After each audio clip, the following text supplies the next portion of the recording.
Hi ವೀಕ್ಷಕರೇ, ನಮಸ್ತೆ, welcome back to my channel. So ಇವತ್ತು ಏನು ಮಾಡೋಣ ಅಂತ ಅಂದ್ಕೊಂಡಿದ್ದೀನಿ ಅಂದರೆ ಕೈಮಾ ಉಂಡೆ, ಇತ್ತಿಕ್ ಬೇಳೆ ಕೈಮಾ ಉಂಡೆ. ಸೊ ಇದಕ್ಕೆ ಬೇಕಾಗಿರುವ ಸಾಮಗ್ರಿಗಳು ಇಲ್ಲಿದೆ. ಕೈಮಾ ಉಂಡೆ ಮಾಡಲು ಬೇಕಾಗಿರುವ ಸಾಮಗ್ರಿಗಳು: ಶುಂಠಿ ಬೆಳ್ಳುಳ್ಳಿ ಪೇಸ್ಟ್, ಕಾಯಿ ತುರಿ, ಹುರ್ಗಡ್ಲೆ, ಚಕ್ಕೆ ಲವಂಗ, ಮೆಣಸಿನ್ಕಾಯಿ, ಕೊತ್ತಂಬರಿ. ಸೊ ಇವಾಗ ತೋರಿಸಿದ್ನಲ್ಲ, ಸೊ ಅದನ್ನೆಲ್ಲ ಒಂದು ಮಿಕ್ಸಿ ಜಾರ್ಗೆ ಹಾಕೊಂಡು ರುಬ್ಕೊಳ್ಳೋಣ. So finally this is my second episode of non veg. And ಹುರ್ಗಡ್ಲೆ,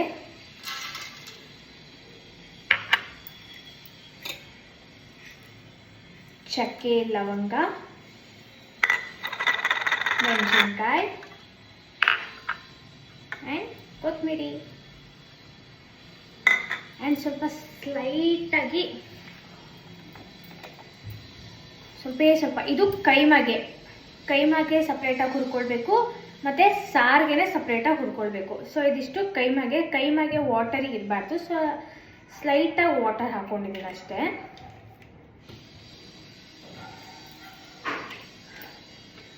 ಹಾಕ್ಕೊಂಡು ಬನ್ನಿ ಹುರ್ಕೊಳ್ಳೋಣ.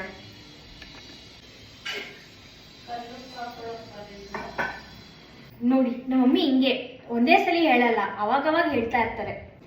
ಸೊ ರುಚಿಗೆ ತಕ್ಕಷ್ಟು ಕಲ್ಲು. And I know it's a basic thing, but ನಾನೇನೋ ಮಿಕ್ಸ್ ಮಾಡಬೇಕಾದ್ರೆ ಉದುರಿಸ್ಕೊಳ್ಳೋದು ಅಂತ ಅಂದ್ಕೊಂಡೆ. ಯಾಕೆ ಉದುರ್ತಾನೇ ಇಲ್ಲ ಇದು?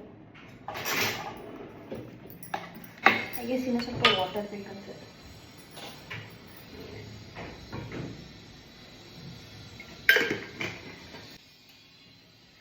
Finally done. ಸೊ ತುಂಬ ಫೈನ್ ಪೇಸ್ಟ್ ಏನು ಮಾಡ್ಕೊಂಡ್ಬಿಡಿ, ಸ್ವಲ್ಪ ಹಿಂಗೆ ಸ್ವಲ್ಪ ಹಿಂಗೆ ತರಿಯಾಗಿರಬೇಕು. ಸೊ ಇದನ್ನು ನಾನು ಒಂದು ಬೌಲಿಗೆ ಶಿಫ್ಟ್ ಮಾಡ್ಕೊತಾ ಇದ್ದೀನಿ. ಓಕೆ ಫ್ರೆಂಡ್ಸ್, ಸಾರಿ, ಸ್ವಲ್ಪ ಮಿಸ್ಅಂಡರ್ಸ್ಟ್ಯಾಂಡಿಂಗ್ ಆಗಿದೆ. ಸೊ ಕೈಮಾ ಜೊತೆಗೆ ಇದನ್ನು ಮಸಾಲ ಇದೆಯಲ್ಲ, ಅದ್ರ ಜೊತೆಗೆ ರುಬ್ಕೊಬೇಕಾಗಿತ್ತು.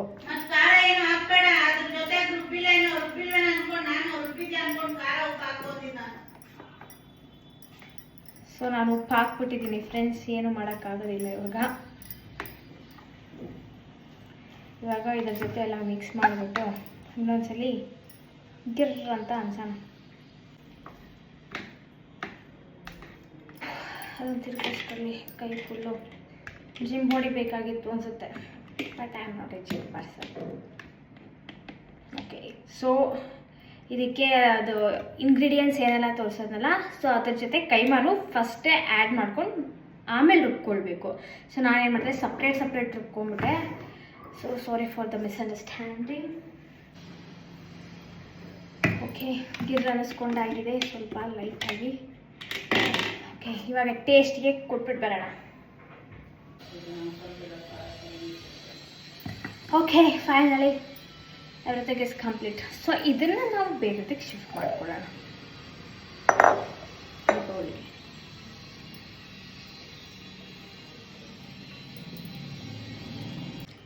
ಮತ್ತು ಇನ್ನೇನು ಫ್ರೆಂಡ್ಸ್ ಸಮಾಚಾರ.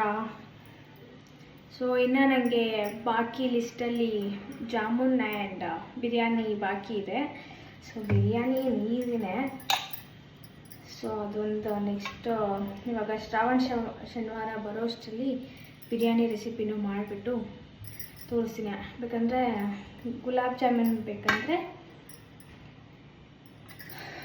ಶ್ರಾವಣದಲ್ಲಿ ಇರಬೇಕಾದ್ರೂ ಮಾಡ್ಬೋದು, ಬಟ್ ನಾನ್ ವೆಜ್ ಶ್ರಾವಣದಲ್ಲಿ ನಾಟ್ ಅಲೌಡ್. ಕೈಮಾ ಮಸಾಲ ರೆಡಿಯಾಗಿದೆ.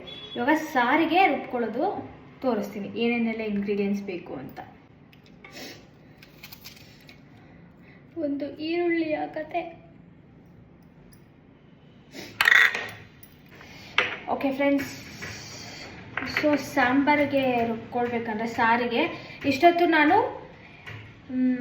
ಕೈಮಾ ಉಂಡೆಗೆ ಏನೆಲ್ಲ ರುಬ್ಕೊಬೇಕು, ಕೈಮಾ ಉಂಡೆ ಯಾವ ಥರ ರೆಡಿ ಮಾಡ್ಕೊಳ್ಬೇಕು ಅಂತ ನಿಮ್ಗೆ ಹೇಳ್ಕೊಟ್ಟೆ.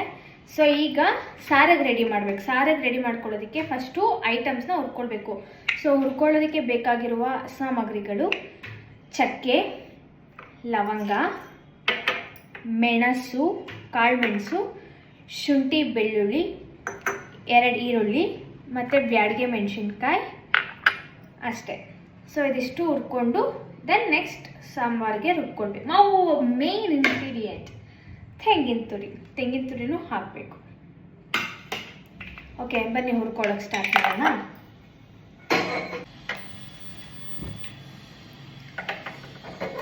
ಓಕೆ, ಎಣ್ಣೆ ಹಾಕ್ಕೊಳ್ತಾ ಇದ್ದೀನಿ. ಸ್ವಲ್ಪ ಲೈಟಾಗಿ ಸಾಕು, ಜಾಸ್ತಿ ಬೇಡ, ಬಿಕಾಸ್ ಆನಿಯನ್ ಕೆಂಪಾಗಬೇಕಲ್ವ. ಸೊ ಅದಕ್ಕೋಸ್ಕರ ಎಣ್ಣೆ ಹಾಕ್ಕೊಂಡಿದ್ದೀನಿ.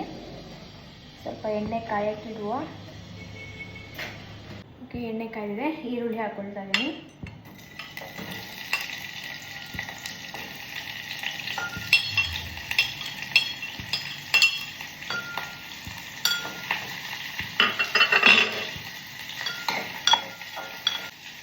ಶುಂಠಿ ಬೆಳ್ಳುಳ್ಳಿ,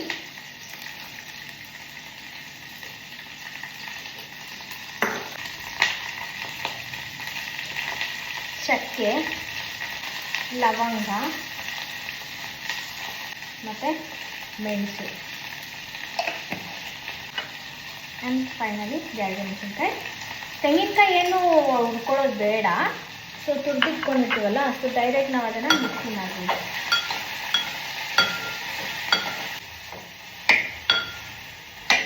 ಸೊ ಬ್ಯಾಡಗೆ ಮೆಣಸಿನ್ಕಾಯಿ ಏನಕ್ಕೆ ಹಾಕ್ಕೊಳ್ಳೋದು ಅಂದರೆ ಕಲರ್ಗೋಸ್ಕರ ಬ್ಯಾಡಗೆ ಮೆಣಸಿನ್ಕಾಯಿ ಹಾಕ್ಕೊಳ್ತೀವಿ. And coming to once again quantity, ಅದೆಲ್ಲ ನನಗೆ ಸರಿಯಾಗಿ ಹೇಳೋಕ್ಕೆ ಬರಲ್ಲ. ಬೇಕಂದರೆ ಅದನ್ನೆಲ್ಲ ಒಂದ್ಸಲಿ ಕ್ಯಾಪ್ಷನಲ್ಲಿ ಹಾಕಿರ್ತೀನಿ, ನಾನು ಎಷ್ಟೆಷ್ಟು ಕ್ವಾಂಟಿಟಿ ತೊಗೊಂಡಿದ್ದೀನಿ. ನಾನು ಮಾಡ್ತಿರೋದು ಇವಾಗ 1/4 kg, ಅರ್ಧ kg ಕೈಮಾಗೆ ಎಷ್ಟೆಷ್ಟು ಕ್ವಾಂಟಿಟಿ ಅಂತ ಅಂದ್ಬಿಟ್ಟು ನಾನು ಬೇಕಾದರೆ ಡಿಸ್ಕ್ರಿಪ್ಷನಲ್ಲಿ ಬರೆದು ಹಾಕ್ತೀನಿ ಎಷ್ಟು ತೊಗೊಂಡಿದ್ದೀನಿ ಅಂತ ಅಂದ್ಬಿಟ್ಟು. ಬಿಕಾಸ್ ಅದು ನಿಮಗೆ ಒಂದೊಂದು, ಇವಾಗ ನಾನು ಮೆಣಸಿನ್ಕಾಯಿ ಇಷ್ಟು ಅಂತ ಇಲ್ಲಿ ಹೇಳಿರ್ತೀನಿ, ನೀವು ಅಷ್ಟೇ ಹಾಕಿರ್ತೀರ. ಆ ಮೆಣಸಿನ್ಕಾಯಿ ಖಾರ ಇರುತ್ತೆ, ಇಲ್ಲಾಂದರೆ ಖಾರ ಇರಲ್ಲ. So that again depends. So ಅದಕ್ಕೆ ನಿಮ್ಮ ಮೆಣಸಿನ್ಕಾಯಿ ನಿಮ್ಮ ಖಾರ ಎಷ್ಟಿರುತ್ತೋ ಅದು ನೋಡಿಕೊಂಡು ನೀವು ಉಪ್ಪು ಖಾರ, ಮತ್ತು ಕೆಲವೊಬ್ಬರು ಮನೇಲಿ ಸ್ವಲ್ಪ ಉಪ್ಪು ಜಾಸ್ತಿ ತಿಂತಾರೆ, ಒಬ್ಬರು ಉಪ್ಪು ಕಡಿಮೆ ತಿಂತಾರೆ. ಸೊ ಅದಕ್ಕೆ ಅದೆಲ್ಲ ನಾನು ಎಕ್ಸಾಕ್ಟಾಗಿ ಹೇಳೋಕ್ಕಾಗಲ್ಲ. ಸೊ ನಾನಿವಾಗ ತಗೊಂಡು ಕಾಯಬೇಕಂದ್ರೆ ಕಾಯು ಅಷ್ಟೇ. ನಿಮಗೆ ತುಂಬ ಚೆನ್ನಾಗಿ ಟೇಸ್ಟ್ ಬೇಕು ಅಂತ ಅಂದರೆ, ಟೇಸ್ಟ್ ಅನ್ನೋಕ್ಕಿಂತ ನಿಮಗೆ ಅದು ಥಿಕ್ನೆಸ್ ಆ್ಯಂಡ್ ಕ್ವಾಂಟಿಟಿ ಮ್ಯಾಟರ್ಸ್ ಆಗುತ್ತೆ. ಕಾಯಿ ನಾನು ಇವಾಗ ಸ್ವಲ್ಪ ಒಂದೇ ತಗೊಂಡಿರೋದು, ಬಿಕಾಸ್ ನನಗೆ ಇವತ್ತಿಗೆ ಮಾತ್ರನೇ ತಿನ್ನೋದಕ್ಕೆ ಬೇಕು. ಆ್ಯಂಡ್ ಇವತ್ತು ಅದು 1 ಹೊತ್ತಿಗೆ 2 ಹೊತ್ತಿಗೆ ಅದು ಡಿಫರ್ಸ್ ಆಗುತ್ತೆ. ಸೊ ಕಾಯಿ ಏನಕ್ಕೆ ಅಂದರೆ ಕ್ವಾಂಟಿಟಿ ನಿಮಗೆ ಮತ್ತು ಥಿಕ್ನೆಸ್, ಸಾರು ಥಿಕ್ನೆಸ್ಸಿಗೆ ಬರೋದಕ್ಕೆ ತೆಂಗಿನಕಾಯಿ ಹಾಕ್ತಾರೆ. ಸೊ ಅದಕ್ಕೆಲ್ಲ ನನಗೆ ಎಕ್ಸಾಕ್ಟಾಗಿ ಇಷ್ಟಿಷ್ಟು ಅಂತ ಹೇಳೋದಕ್ಕಾಗೋದಿಲ್ಲ. ಸೊ ಅದನ್ನೆಲ್ಲ ನೀವೇ ನೋಡಿಕೊಂಡು ಹಾಕ್ಕೊಳ್ಬೇಕು.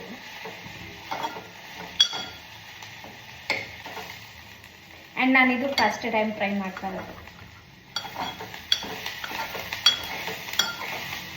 ನಂಗೆ ಮುಂಚೆ ಎಲ್ಲ ನನಗೆ ಒಂಚೂರು ಎಳ್ಳಷ್ಟು ಅಡುಗೆ ಮಾಡೋಕ್ಕೆ ಬರ್ತಿಲ್ಲ. ಬರೀ ಮ್ಯಾಗಿ ಬಿಟ್ಟರೆ ಮ್ಯಾಗಿ ಒಂದು ಮಾಡ್ಕೊಳ್ತಿದ್ದೆ. ಬಟ್ ಇವಾಗ ಸ್ವಲ್ಪ ಕಲಿತಾ ಇದ್ದೀನಿ. And I am loving it.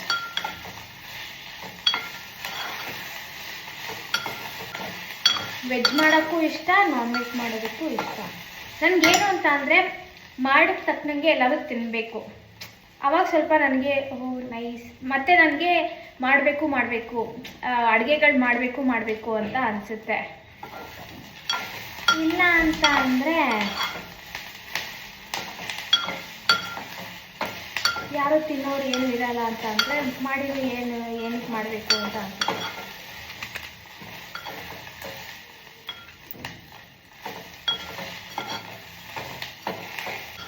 So ಈರುಳ್ಳಿ ಎಲ್ಲ ಗೋಲ್ಡನ್ ಬ್ರೌನಿಶ್ ಕಲರ್ ಆಗಿದೆ. ಸೊ ಎಲ್ಲ ಆರಿಸ್ಕೊತೀನಿ. ಲೆಟ್ಸ್ ಡೂ ದ ಇತ್ತಿಗೆ ಥಿಂಗ್ ನಾವ್. ಓಕೆ ಫ್ರೆಂಡ್ಸ್, ನೋಡಿ ಇವಾಗ ಇತ್ತಕ್ತಾ ಇದ್ದೀವಿ ನಾನು ನಮ್ಮ ಮಮ್ಮಿ ಸೇರಿಕೊಂಡು. ಒಂದು 3-4 ಇಡೀ ಅಷ್ಟು ಅವರೆಕಾಯಿನ ತಗೊಂಡು ಸುಲಿದು ಅದನ್ನು ಎತ್ತಕ್ತಾ ಇದ್ದೀವಿ. ಸೊ ಓಕೆ, ಬನ್ನಿ ಈಗ ಸಾರಿಗೆ ರುಬ್ಕೊಳ್ಳೋಣ. ಕೂಲಾಗಿರುತ್ತೆ ಸ್ವಲ್ಪ. ಸೊ ನಾವೇನೆಲ್ಲ ಹುರ್ಕೊಂಡಿದ್ದೀವಲ್ಲ, ಸೊ ಇನ್ನೊಂದ್ಸಲ ರಿಪೀಟ್ ಮಾಡ್ತಾಯಿದ್ದೀನಿ. ಈರುಳ್ಳಿ, ಶುಂಠಿ, ಬೆಳ್ಳುಳ್ಳಿ, ಅಡುಗೆ ಮೆಣಸಿನ್ಕಾಯಿ, ಚಕ್ಕೆ, ಲವಂಗ, ಏಲಕ್ಕಿ. ಸೊ ನಾಟ್ ಏಲಕ್ಕಿ ಹಾಕಿಲ್ಲ, ಚಕ್ಕೆ, ಲವಂಗ, ಮೆಣಸು.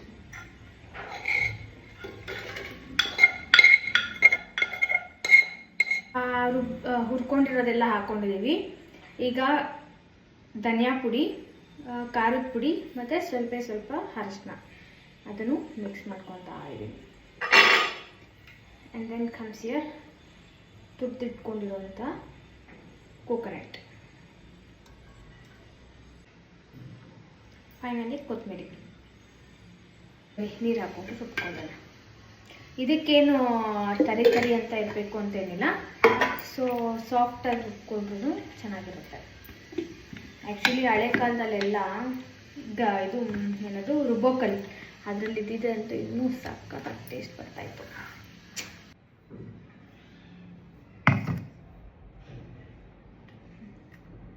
ನೋಡಿ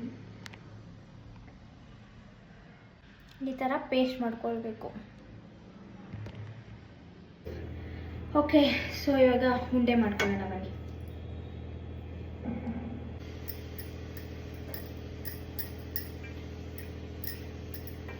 ಸೊ ಉಂಡೆ ಮಾಡ್ಕೊಳ್ಬೇಕಾದ್ರೆ ಗ್ಯಾಪ್ ಎಲ್ಲ ಏನೂ ಇರಬಾರ್ದು. ಸಿಳ್ಕೊಬಿಟ್ಬಿಟ್ರೆ ಅದಾದ್ಮೇಲಿಂದ ಒಡ್ಕೊಂಡ್ಬಿಡುತ್ತೆ ಉಂಡೆ. ಅಂದರೆ ಸೊ ಸಾಫ್ಟಾಗಿರ್ಬೇಕು. ನಾನು ಎಷ್ಟು ಮಟ್ಟಿಗೆ ಸಾಫ್ಟಾಗಿ ಮಾಡ್ತೀನಿ ಅಂತ ನನಗೆ ಗೊತ್ತಿಲ್ಲ, ಇವಾಗ ಫಸ್ಟ್ ಟೈಮ್ ಮಾಡ್ತಾ ಇರೋದ್ರಿಂದ. ಈ ಥರ ಫುಲ್ಲು ಸಾಫ್ಟಾಗಿರ್ಬೇಕು, ಎಲ್ಲೂ ಒಂಥರ ಬಿರ್ಕ್ ಥರ ಬೀಳಬಾರ್ದು.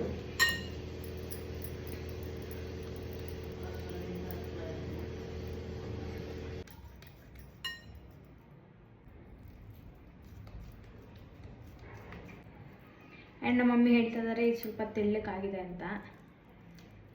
ಸ್ವಲ್ಪ ಲೈಟಾಗಿ ಅಂತ ಅಂದ್ಕೊಳ್ಳಿ. ಬಿಕಾಸ್ ನಾನು ರುಬ್ಬೇಕಾದ್ರೆ ನಾನೆಲ್ಲ ಸಪ್ರೇಟಾಗಿ ರುಬ್ಬಿದೆ. ನಾನು ಫಸ್ಟ್ ಟೈಮ್ ಮಾಡ್ತಿರೋದ್ರಿಂದ ನನಗೆ ಸ್ವಲ್ಪ ಗೊತ್ತಾಗಿಲ್ಲ, ಅದಕ್ಕೋಸ್ಕರ ಇವಾಗ. But for everything there is a solution. ಏನಾದರೂ ಒಂದಾದರೆ ಅದಕ್ಕೆ ಇನ್ನೊಂದು ಪರಿಹಾರ ಅನ್ನೋದು ಇದ್ದೇ ಇರುತ್ತೆ. Anything it might be anything. So ನಾನೇನು ಮಾಡ್ತೀನಿ ಇವಾಗ, ಫುಲ್ಲೆಲ್ಲ ಉಂಡೆ ಹಾಕ್ಬಿಟ್ಟು ಸ್ವಲ್ಪ ಹೊತ್ತು ಫ್ಯಾನ್ ಕೆಳಗಡೆ ಇಟ್ಬಿಡ್ತೀನಿ. ಫ್ಯಾನ್ ಕೆಳಗಡೆ ಇಟ್ಟರೆ ಅವಾಗ ಸ್ವಲ್ಪ ಗಟ್ಟಿ ಆಗುತ್ತೆ. ಆ್ಯಂಡ್ ಇದು ಇವಾಗ ಉಂಡೆ ಹಾಕೋದಕ್ಕೆ ವಿತೌಟ್ ಬಿರ್ಕೆಲ್ಲ ಬೀಳ್ತೀರಾ ಹಾಕೋದಕ್ಕೆ ಚೆನ್ನಾಗಿದೆ. ಸೊ ಫ್ಯಾನ್ ಕೆಳಗಡೆ ಇಟ್ಟರೆ ಡ್ರೈ ಆಗುತ್ತೆ. ಸೊ ಸಿಂಪಲ್ ಅಲ್ಲ? ಇದೇ ಥರ ಲೈಫಲ್ಲೂ ಅಷ್ಟೇ. There will be some or the other solution for everything. Just be patient and wait ಅಷ್ಟೇ. ಸೊ ಆಲ್ಮೋಸ್ಟ್ ನಂದು ಆಯಿತು. ನಾವು ಮಮ್ಮಿದು ಅಲ್ಲಿ ಇಟ್ಕಿದ್ದಾಗಿದೆಯಂತೆ. ಸೊ ಅಲ್ಲಿ ನೋಡ್ಕೊಂಡು ಬಂದೆ ಏನು ಕತೆ ಎತ್ತ ಅಂತ. ಸ್ವಲ್ಪ ಫ್ಯಾನ್ ಕೆಳಗಡೆ ಇಡ್ತೀನಿ, ಡ್ರೈ ಆದಾಗ ಸ್ವಲ್ಪ ಗಟ್ಟಿ ಆಗುತ್ತೆ ಅದು. ಸೊ ಫ್ರೆಂಡ್ಸ್, ನಾವಿವಾಗ ಒಲೆ ಮೇಲೆ ಇನ್ನೆಲ್ಲ ರುಬ್ಬಿರೋದನ್ನೆಲ್ಲ ಹಾಕ್ಕೊಳ್ಬೇಕು. ಸೊ ಮಡಿಕೆಯಲ್ಲಿ ಮಾಡ್ತಾಯಿದ್ದೀನಿ. ಮಡಿಕೆಯಲ್ಲಿ ಚೆನ್ನಾಗಿ ಬರುತ್ತೆ, ಅದ್ರದ್ದು ಫ್ಲೇವರೇ ಮಡಿಕೆ ಫ್ಲೇವರೇ ಬರುತ್ತಲ್ಲ ಎಕ್ಸ್ಟ್ರಾ. ಸೊ ಚೆನ್ನಾಗಿ. ಮೊನ್ನೆ ಬಸ್ಸಾರು ಕೂಡ ಇದರಲ್ಲೇ ಮಾಡಿದ್ದೆ, ಬಟ್ ಇದು ಸ್ವಲ್ಪ ದೊಡ್ಡದಾಯಿತು ತುಂಬಾ. ಏನು ಮಾಡೋಕ್ಕಾಗಲ್ಲ, ನೆಂಟರು ಕೂಡ ಅಂದರೆ ಅಕ್ಕ ಅವರು ಬರ್ತಾ ಇದ್ದಾರಲ್ಲ, ಸೊ ಇಷ್ಟು ಬೇಕು. ಓಕೆ, ಎಣ್ಣೆ ಹಾಕ್ಕೊಳ್ತಾ ಇದ್ದೀನಿ. ಎಣ್ಣೆ ಹಾಕ್ಕೊಂಡಿದ್ದೀನಿ. ಸೊ 2 ಕಾಳಷ್ಟು ಸಾಸಿವೆ ಹಾಕ್ಕೊಂಡಿದ್ದೀನಿ.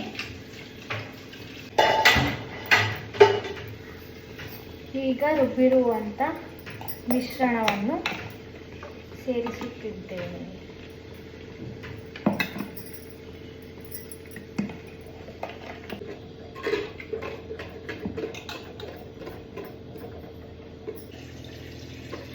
ಸೊ ಅಕ್ಕಿ ರೊಟ್ಟಿ ಮಾಡ್ತಾ ಇರೋದ್ರಿಂದ ಸ್ವಲ್ಪ ಲೈಟಾಗಿ ಗ್ರೇವಿ ಥರ ಇತ್ತು ಅಂದರೆ ಚೆನ್ನಾಗಿರುತ್ತೆ. ತುಂಬ ಸಾರಾಗಿ ಮಾಡಿಬಿಟ್ರೆ ಅಕ್ಕಿ ರೊಟ್ಟಿ ಜೊತೆ ಅಷ್ಟು ಚೆನ್ನಾಗಿ ಅನಿಸಲ್ಲ. ಒಂದು ಸ್ವಲ್ಪ ಕಡಿಮೆನೇ ಹಾಕೋದು, ಆಮೇಲೆ ಬೇಕಂದರೆ ಬೇಕು ಅಂದರೆ ಹಾಕ್ಕೊಳ್ಬೋದು.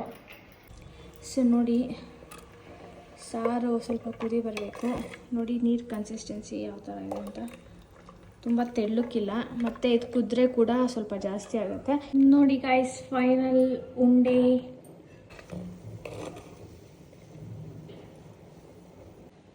ಅಕ್ಕಿ ರೊಟ್ಟಿ ಮಾಡಬೇಕು. ಸೊ ಅಕ್ಕಿ ರೊಟ್ಟಿಗೆ ಇಲ್ಲಿ ಅಕ್ಕಿ ಹಿಟ್ಟೆಲ್ಲ ತೊಳಸಿ ಇಟ್ಟಿದ್ದೀನಿ.